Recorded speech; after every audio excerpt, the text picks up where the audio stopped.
A maioria dos desenhos que fiz ultimamente foi com enquadramentos fechados, focando somente no rosto do personagem.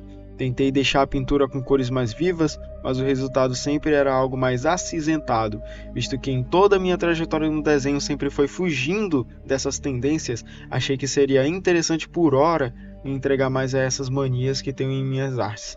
E certamente não há personagem melhor para cores sombrias e acinzentadas que o próprio Cavaleiro das Trevas.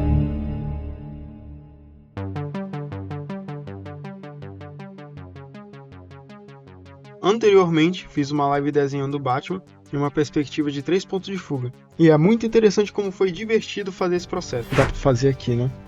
Isso aqui é a ideia para o próximo vídeo. É fazer um vídeo que tivesse uma ideia de pintura sombria. A linha do horizonte eu vou colocar bem para cima, mas a angulação vai estar para baixo. Que é uma técnica de perspectiva que envolve angulação. É uma coisa que tem muita gente que não entende. E é um assunto interessante. Inicialmente, fiz alguns esboços de 4 opções para o Batman. A primeira era ele olhando a cidade de Gotham de cima, estando de costas no retrato. Parece que ele tá cagando, mas ele não tá cagando, ele tá olhando para Gotham de cima, ele tá em cima de um prédio. No caso eu só esbocei ele, mas ele está em cima de um prédio olhando para Gotham, vigilante, né? Então, mais ou menos essa ideia. Eu achei interessante porque a perspectiva também vai contar bastante aqui, porque tá aqui em cima, angulação para baixo. Enfim, boa ideia. Mas eu quero fazer o Batmóvel, então eu descartei essa aqui. A segunda é um esboço simples de qualquer coisa que eu sinceramente não faço ideia do que eu queria fazer aí. A quarta era o Batman na frente do Batmóvel. Eu decidi colocar minha linha do horizonte embaixo para dar uma sensação de grandeza. Tá, o que acontece? A linha do horizonte ela tá bem aqui embaixo. Vou colocar de vermelho para dar para enxergar melhor. Se a linha do horizonte está aqui embaixo, então obviamente o ponto de fuga tá aqui também. No caso vai estar mais para cá mesmo, mais para cá. Não tá muito alinhado, é só uns esboços, né? Então tá tudo aqui. Então o observador ele tá de baixo, né?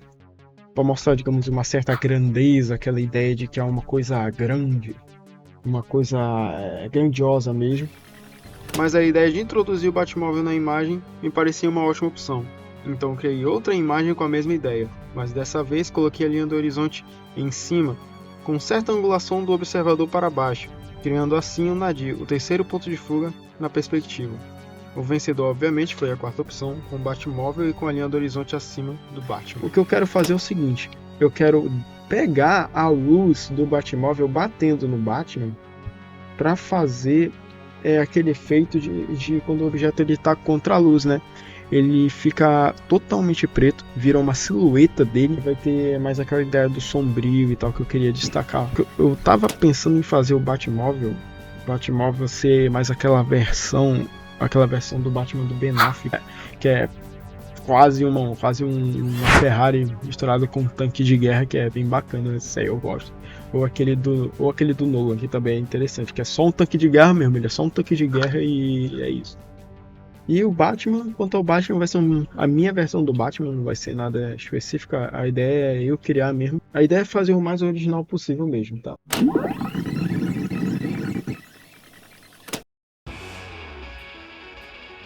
Depois disso, para dar mais destaque à perspectiva, eu resolvi expandir mais as imagens, sempre dando atenção ao limite de distância dos pontos de fuga, de forma que as coisas não fiquem distorcidas demais nas bordas da imagem.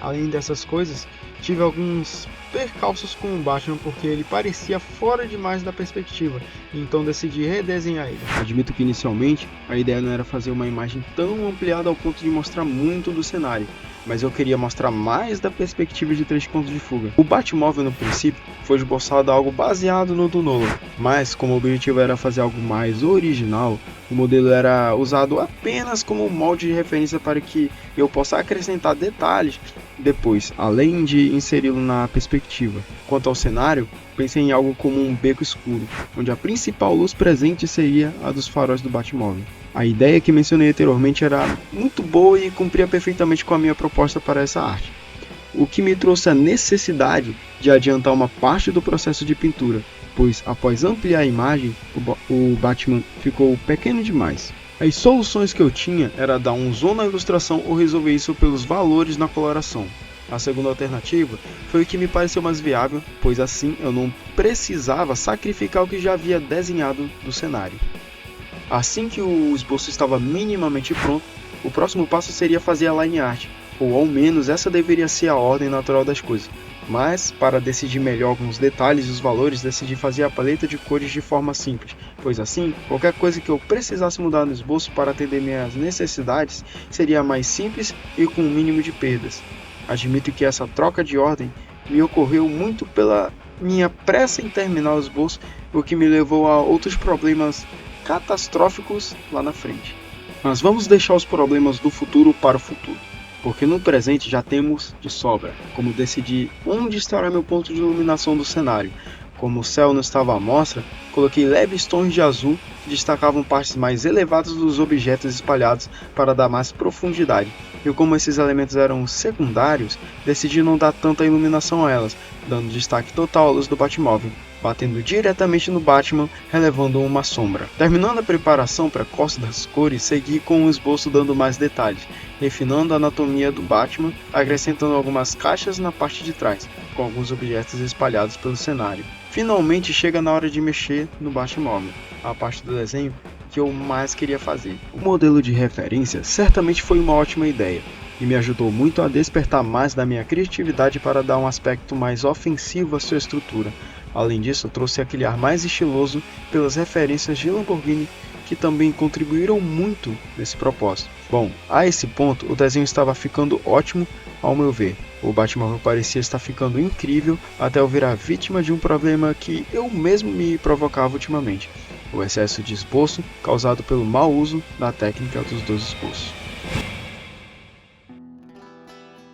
A técnica dos dois esboços é uma prática que, quando usada corretamente, agrega muito ao processo de forma organizada, limpa e ágil, e consiste em primeiro fazer um esboço geral que expresse as composições gerais do desenho sem muitos detalhes. O segundo esboço tem o intuito de acrescentar os detalhes, limpar as linhas, e é importante ressaltar que o auxílio do primeiro esboço permite que os detalhes feitos no segundo mantenham gestos do desenho mais expressivos, tornando o personagem mais vivo e dinâmico.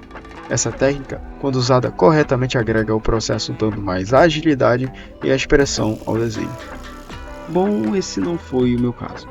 Meu erro foi focar demais em partes específicas do desenho e, para piorar, ignorar o auxílio do primeiro.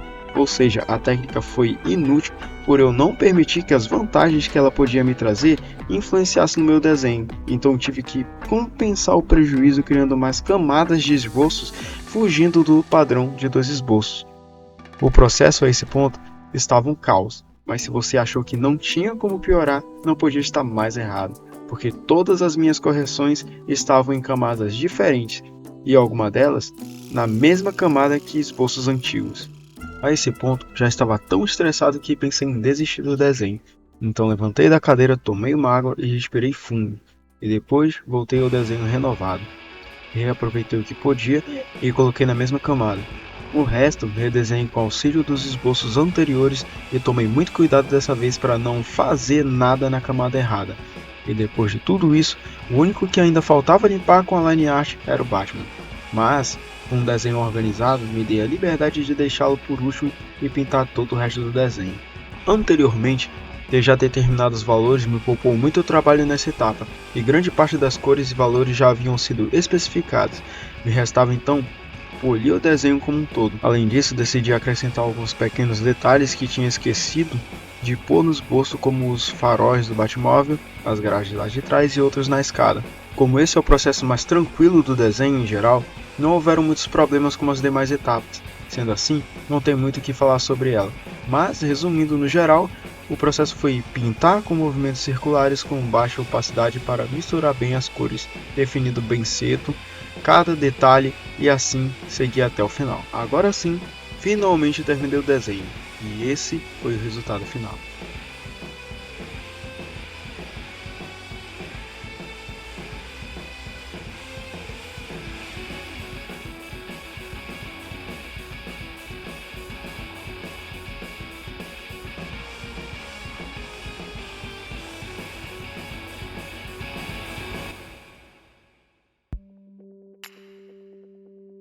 Fazer um desenho com um cenário amplo demanda tempo e paciência, o que me faltava e muito. Pensei várias vezes em desistir do desenho, seja por ele ter sido mais complexo do que esperava ou pelos problemas que tive no caminho. Mas é importante para mim e para você lembrar que o desenho é um processo que temos que aproveitar, aceitar o desafio de fazer algo novo. E caso as coisas não saiam como esperamos, nos empolguemos ao invés de nos frustrar. Porque a luta que temos para tomar cada decisão de forma correta é o que faz o desenho ser tão prazeroso e faz parte de toda a luta bater e apanhar. Pois só aqueles que já dedicaram tempo e esforço para chegar a tal resultado sabe a verdadeira felicidade que o desenho pode nos proporcionar. Obrigado por assistir esse vídeo e até a próxima.